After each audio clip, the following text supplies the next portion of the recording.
A session by Flipkart, and I would like to invite here Mr. Dharmendra Mehta. Dharmendra has been associated with Flipkart.com since July 2012, and he is the Director for Fashion at Flipkart Marketplace since April 2014. He heads and manages all the categories of fashion at Flipkart.com. And prior to joining Flipkart, Dharmendra was associated with market leaders like Raymond. He was with Trident, L&J Group and Future Group. Inviting Dharmendra Mehta.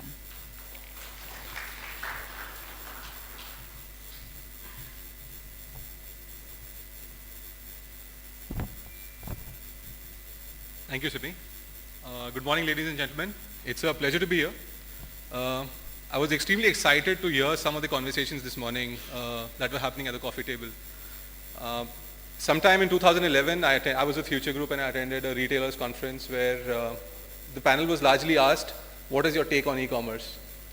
A lot of us, including me, believed e-commerce is a bubble. It's going to burst. A year later actually, I joined Flipkart, and the first thing I realized was e-commerce is very different from any other business that actually exists. The big mistake that a lot of us make is we think that it's about rewriting the rules of business. But like I learned in the first week at Flipkart, it's not about rewriting rules, it's about creating new rules. And that's the most exciting part of the internet business. So like I was saying, it's a whole new way of doing business, and the advantage is that it actually brings a new way of reaching out to customers, definitely. What I have for you is some trivia around how e-commerce started. The past really is what happened at 10:45 this morning is already the past. So therefore no point dwelling too much about the past. In 1979, we all know that Michael Aldrich, the great British scientist, actually invented e-commerce. He connected his home television through a computer with a landline phone, and that was probably the advent of e-commerce. What he had at that time envisioned is really the DTH satellite television that we have at homes today. That was his vision of e-commerce, but as technology came in, the step changes that came along with technology, we today have a whole new world that we live in. 1979 also reminds me of my childhood, one of my childhood favorite films from my childhood days, Amitabh Bachchan, Shashi Kapoor starrer, where Shashi Kapoor returns from his Western education, comes home, meets his father's secretary and says, "Hello, computer." And his father asks, "Computer क्या होता है?" And he says, "Computer एक ऐसी machine है जो हर सवाल का सही जवाब देती है." And in less than 40 years today, I think the generation can't even envision a world without a mobile phone. They probably laugh even at a landline telephone if you have a connection at home. So that's how it is. Of course, Pizza Hut is known to be the first e-commerce, the real brand that got into e-commerce with their home delivery system. And 1997 is when the world actually saw the advent of modern e-commerce, with Amazon and eBay launching record-breaking IPOs. The present, I think this is the most exciting time. Between 2012 and 2014, we've seen step changes in technology. Of course, internet penetration, a lot of those points that were touched upon by Ashish and Simi earlier. And these are the most exciting times to be in. 2014, worldwide B2C e-commerce has touched $1.5 trillion. In this year, Asia Pacific as a market has overtaken North America for the highest e-commerce sales. And of course, we all know about the Alibaba Group record-breaking $22 billion IPO that just came out a week ago. The future, I'm keeping this relatively to the context of India, not too much to talk about the globe right now. In 2 years from now, Indian e-commerce will grow to $30 billion. This is purely goods sales. I've kept travel out of this. You may find some numbers which vary from what Ashish presented earlier, but that's largely because I'm talking more from a goods perspective, not including services and travel. 2 years from then, 20% of organized retail in India will happen from e-commerce. It's less than 2% right now. And 2 years hence from then, we will have 500 million m-commerce users in India. Now if you look at the potential, that's what actually holds true for all of us here in this room. And that is what we would look to collaboratively get to with each one of you in some way or the other. So what's the digital world of 2020 going to look like? supply chain inefficiencies will be removed, right? So today, most businesses traditionally work from a manufacturer, importer, wholesaler, distributor, kind of a network, and then gets to a customer. But the customer will start meeting the manufacturer directly through e-commerce. And that's the big step change that the digital world of 2020 will see. Also, what's going to happen, if you look at the ecosystem, what's going to happen is you will have ample of Watson technologies. You will have so much technology available that the price of technology platforms will actually reduce. Like Ashish was mentioning, one of the challenges is the cost of acquisition of customers. We are saying in e-commerce, you will have so many platforms available that the cost of using those technologies is going to be minimal. You will be able to access so many customers using a platform, as many as you would probably get in a high street mall or a store. And therefore, the biggest opportunity actually lies with high entrepreneurial talent. I see a lot of that already sitting here in this room. People who have these big ideas, who can actually who can, with their ideas, transform the way business is done, either through being a partner or being a creator yourself. And that's where the entire emphasis and focus from our side also would be. Of course, digital marketing leaders, value chain, we all know. Of course, it's going to be a world of digital citizens. We could probably be, in 2020, I'm sure we would be looking at a world where our air conditioning switches on and switches off using a watch or a wearable device. We could probably be talking about starting our cars using a mobile phone. And that's how the world and India would definitely look like. So therefore, the pertinent question that everyone asks, why sell online? So like I said, the traditional way of business is actually a linear assembly line supply chain where the most painful part actually is that only two adjacent members of the supply chain interact. For the manufacturer, the wholesaler or distributor is the customer. And the discussion is only between them. When it moves from the distributor to the retailer, they only interact among themselves, one being a seller, one being a customer. And then the retailer finally meets the customer. I think one big example, since I'm from the fashion business, is the way fashion is done in India. For any brand to manufacture fashion, it takes them almost 18 months. So right from the time the fabric designers actually visit fairs, international trade fairs, they come back with inspiration. They start showing those samples, fabric samples to garment makers. Garment makers go to their distributors, wholesalers, retailers, e-commerce partners, get their orders. Then it goes back into manufacturing. The fabric takes 90 days to deliver. Garment takes another 45 days of manufacturing. By the time, so the stocks that, if there is an inspiration today, by the time it hits market, is going to be December 2015. And that's where, and if the customer was to feedback, it takes as much more long time. And so actually, essentially, the fashion that a person is wearing in December 2015 was actually conceived in October 2014. And that's where the real gap in the supply chain is. The power of e-commerce actually is, while the supply chain points remain the same, it becomes a circular line with every member being able to talk to each other.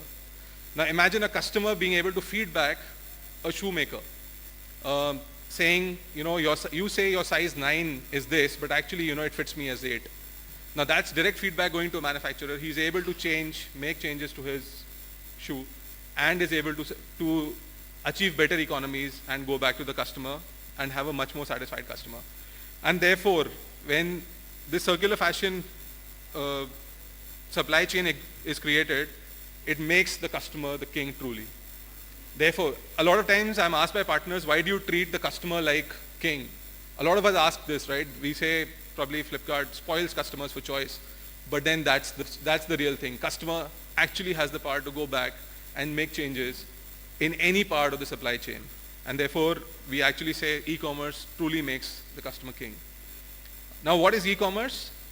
I think a lot of times we talk about e-commerce, our understandings could be at different levels, but then I realized that e-commerce is not a vending machine. It's not about a customer coming and typing in his requirements of product, making a payment there, and the e-commerce company actually throwing out a product.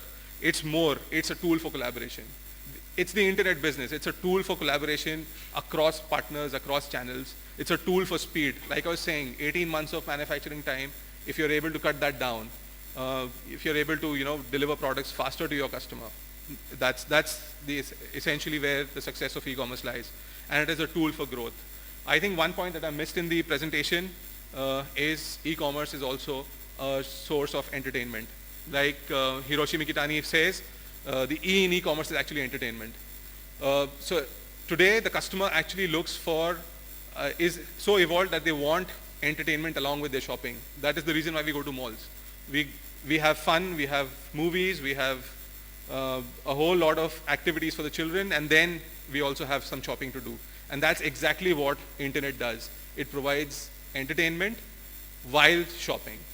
So while you have the convenience of shopping, you're also able to see a lot of things, get so much more educated about what trends are, what's happening around the world, and how things are going. Of course, convenience is the new age need. As per PwC and Ernst & Young, 69% of shoppers online use mobile phones. At Flipkart itself, almost 40% of our traffic today comes from mobile applications. And 40% of 2 million every day. So that's the number of people using mobile phones for shopping today. 38% people shop online weekly. Our estimate is that in the next 2 years, an average Indian household would buy about 2 lakh worth of products annually from e-commerce. That's how big the market is going to be. 59% of people shop on tablets, and that's the way it's growing. In the Indian context, just to put numbers in place from a global perspective, India is the fastest growing internet market in the world today. We are at an inflection point that China was at in 2008. So what happened in 2008 was in China, with the advent of social media, their internet penetration grew from 8% to 35%. And that's when the step change happened. In India, we believe we are there today. The inflection point is reached in 2012, and now we are actually at the hockey stick. We're just scaling up now. Anybody's guess on what numbers can be in the next 4 to 6 years and then beyond. The origins of Indian e-commerce started in 1996 mostly through online classifieds, matrimonials, job sites. 2006, with the advent of low-cost airlines, travel actually grew big time. Today, I don't really know how many people buy through a travel agent.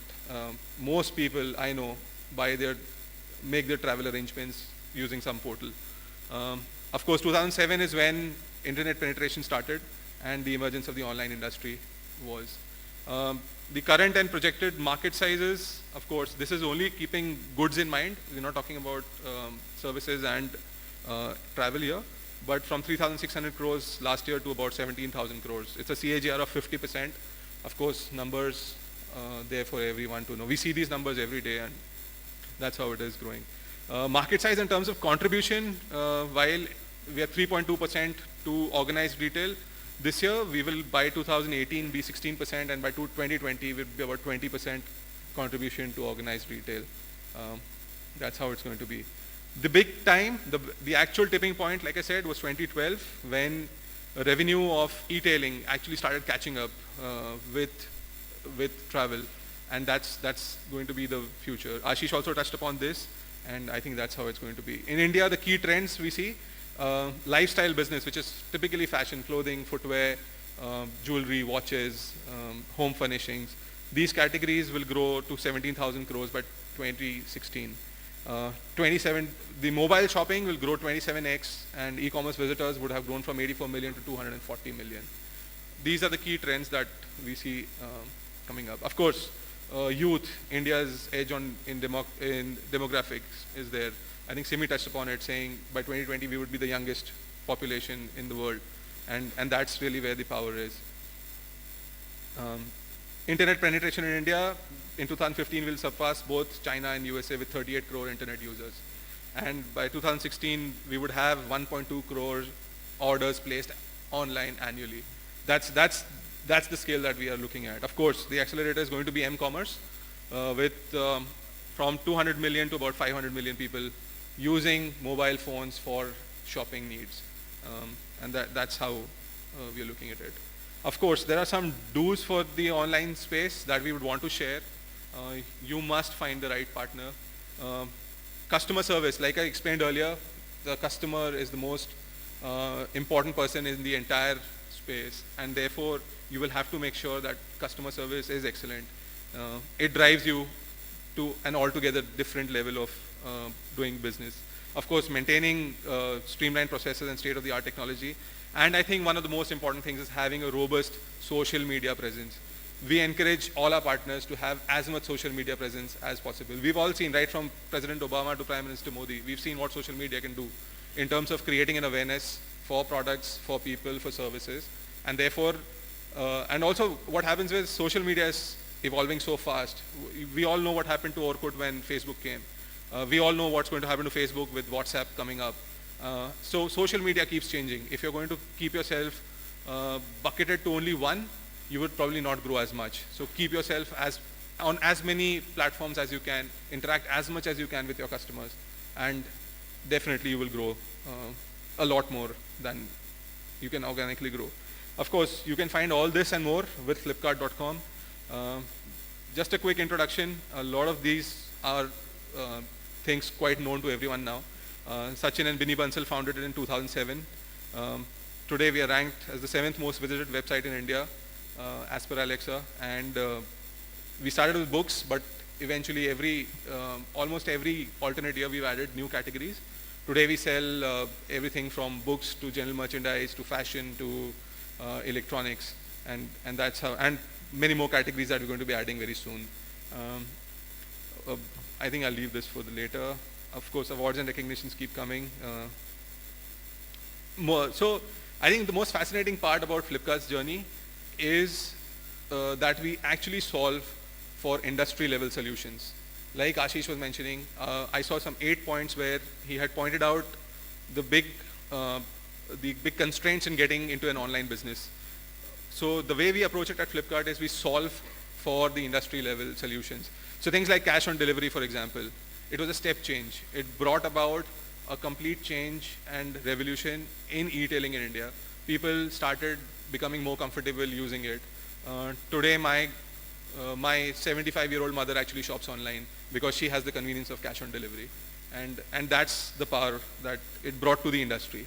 Of course, 30-day replacement guarantee, again an innovation from Flipkart, but it was done with the objective of creating a new step change for the industry as a whole.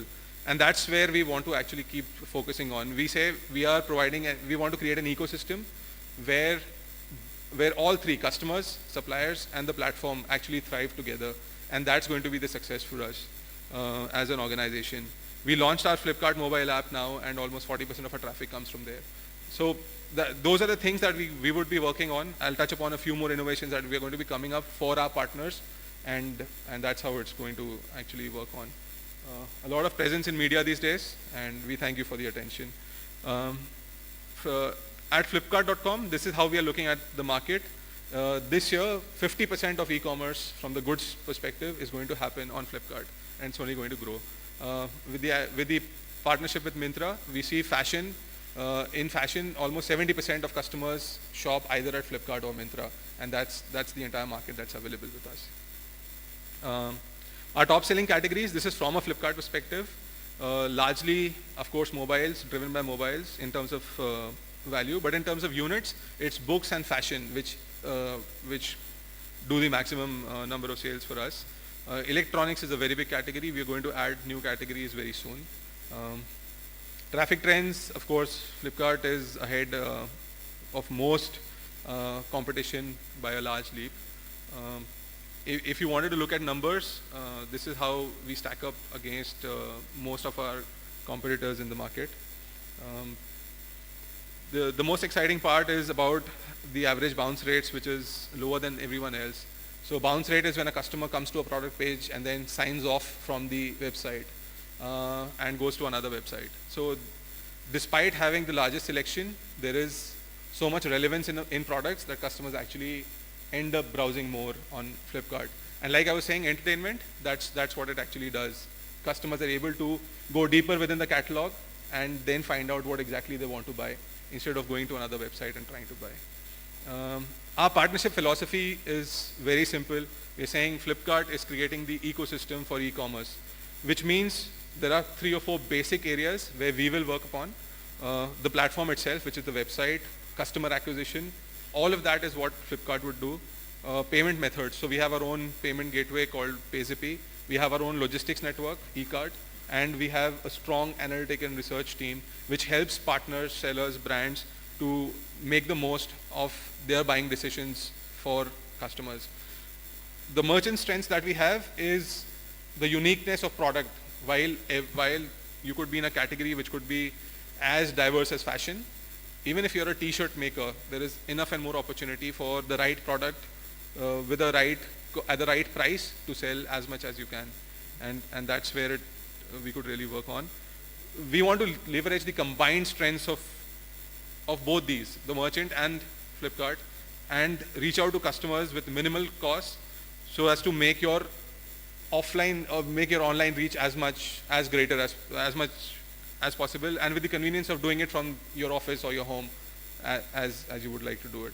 So what Flipkart actually offers you is 2.6 crore customers at any given point of time.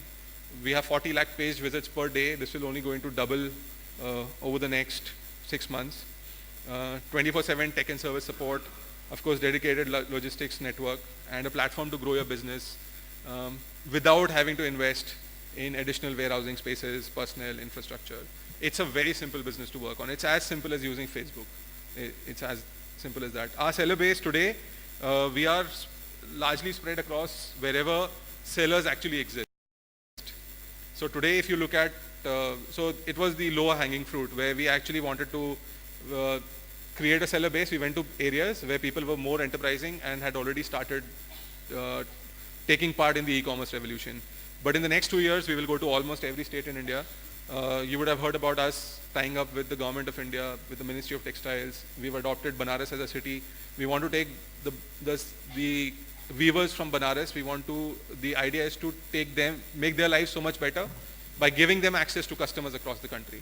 And that is, once this rural economy starts coming up, it will do 2 things. One, today from artisans, from weavers, their children don't get into the art that their parents are in because it's not remunerating enough. Imagine a weaver's son in Banaras, if he has access to customers in Kanyakumari or Guwahati, and he's able to sell it at a better price than he's currently selling. His lifestyle changes. One, the art continues, and 2, the entire ecosystem that is actually driving towards cities goes away, and you find a lot more smaller cities starting flourishing. If you look at the China story, that is what has happened. There are some 30 new cities that developed in the last 30 years, and that's where the economy really is booming. If you look at in terms of brands, on the Alibaba portals, it's not the Benettons or the Zaras of the world who are the #1 brands. It's local Chinese brands who've grown. And that's the opportunity that lies in this room today for all of us to create brands which can actually become the largest brands in India. Imagine today in clothing, Benetton and Louis Philippe are the biggest brands in India. They're just about 1,000 crores each. There is an opportunity for a brand, for somebody to make garments in a way with high fashion, which can actually become a 2,000 crore brand in the next 5 years. And that's the opportunity that's on the table for all of us today. What our partners gain, of course, some of these are repetitive ones where there is better customer support, there's convenience, flexibility. But of course, you can grow 5 to 7 times. That's the organic growth that's happening. Flipkart itself is growing. It's like a huge ship that's growing at that level. You just need to tug along with it, and that's how you could actually grow. It's a win-win ecosystem that we want to create. Of course, there are higher conversions, lesser abandonments, like I spoke about earlier. Now, this is something very interesting. When we are saying creating an ecosystem, we also want to create a partner network. Like Ashish said, there are a lot of challenges today. Something like cataloging. It's extremely tedious today. There is somebody who needs to go get a photo shoot done, get it at times, and every portal has its own unique requirements of size, dimension, background, all of it. What we want to create is one simple solution which makes it idiot-proof and can have even the smallest seller actually utilize the skill of our partners and create images and a catalog which is very relevant to an internet customer. packaging solutions. So we realized that there is so much that goes into packaging. In fact, we learned over the last 6 months that other than speed of delivery, packaging quality really matters to the Indian customer. If you see the offline shoppers, it's a matter of pride to be carrying a Zara bag in your hand, or and people actually even save up their packaging material.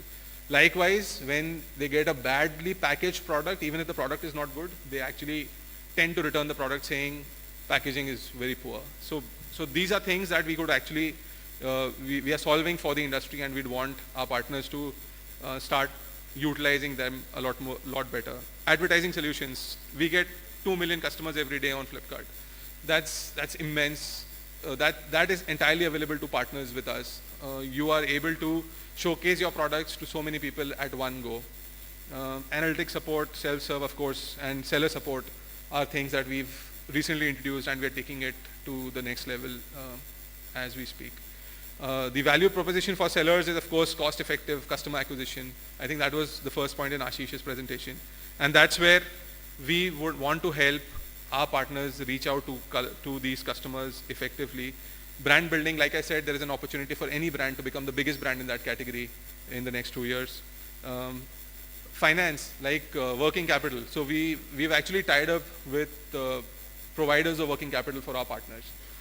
We understand that's a very big challenge right now, and that is something that we are solving through with leveraging our network with banks and financial institutions. We recently launched a program called Flipkart Advantage. It is, in very simple terms, it's the fulfillment service from Flipkart. You don't need to invest in your warehousing space.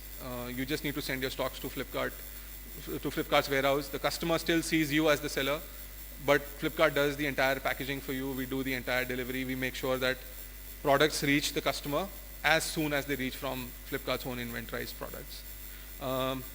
Of course, there is a big opportunity for a lot of you to become partners with us, from marketing affiliates to logistics providers to software support, cataloging services, customer service, buying services. A lot of that you can do with us at Flipkart. Of course, many more. What we are saying is, when we have a happy network, we have happy customers, and that's the mantra that we are taking forward with us. How to start is very simple. There's a pre-registration that you need to do. You can log on to sellonflipkart.com and put in your details, and you can start business. You can do your registration there's a kiosk outside right now. You could get yourself registered as a seller then and there, and you could take it forward. Product listing, of course, we help you with special training on what image guidelines are and how can you utilize them best.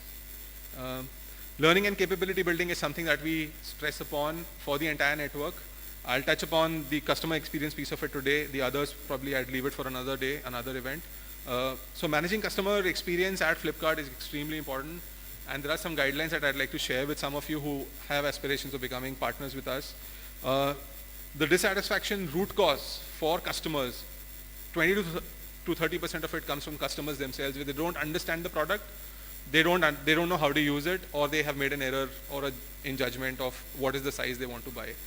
There's 5% of such cases where the employee actually fails to follow policy or does not satisfy the customer in terms of their resolution for them. And 70 to 75% of customer dissatisfaction actually comes from products and services which don't meet expectations. There's broken communication, miscommunication, a lot of it. And these broken processes actually create a lot of customer dissatisfaction. Now the real danger here is it's the tip of the iceberg kind of a phenomenon, where 1 to 5% of the customers actually escalate and complain to higher management. These cases typically get solved very fast. About 5 to 25% customers follow the regular route, complain, and wait for their problem to be resolved. But there is a whole lot of 75 to 95% customers who encounter problems but don't complain. Now this is where the real danger is. Unhappy customers is 4x the time of happy customers, and they don't really support you in word of mouth publicity. The guidelines to managing customer experience, of course, product quality, you have to price it right. A lot of times we discuss about being the cheapest online, but the value proposition for a customer to buy online, not just in India, but even in the US, after almost 17 years of being in the business, pricing plays a key role for a customer when making a buying decision. Between price, service, and selection, a customer will always choose price over the other points. You have to use correct images. What happens is at times, partners tend to use tools to improve the image quality. What happens is when a customer gets the product, they realize that it's not as good as it looked on the visual. We've had customers return saris to us saying it looks good when Kareena Kapoor wears it. Why doesn't it look good when I wear it? So those are the kind. So you have to set the right expectations with customers. When you are using an image, you need to make sure that the value proposition of that product actually matches. Use packaging quality as per guidelines. Of course, processes, there is a lot that you can do to set things. You should list only inventory products. Customers want speed and they want products in 2 to 5 days. If you're going to take 7 days to deliver, the customers are not going to like it. They're going to return it back to you. That's the expectation you should have. Of course, in terms of R&D, Flipkart also helps you many times. You need to create an alliance with your account managers to deliver right time after time. I think it's about getting it right every time, the first time and then every time. I seem to have taken a lot of your time. Just want to say thank you and welcome to the future. We look forward to partnering with all of you and being a part of the e-commerce boom and revolution. Look forward to seeing you all there. I'll leave you with some thoughts on what our customers had to say about Flipkart. Thank you very much.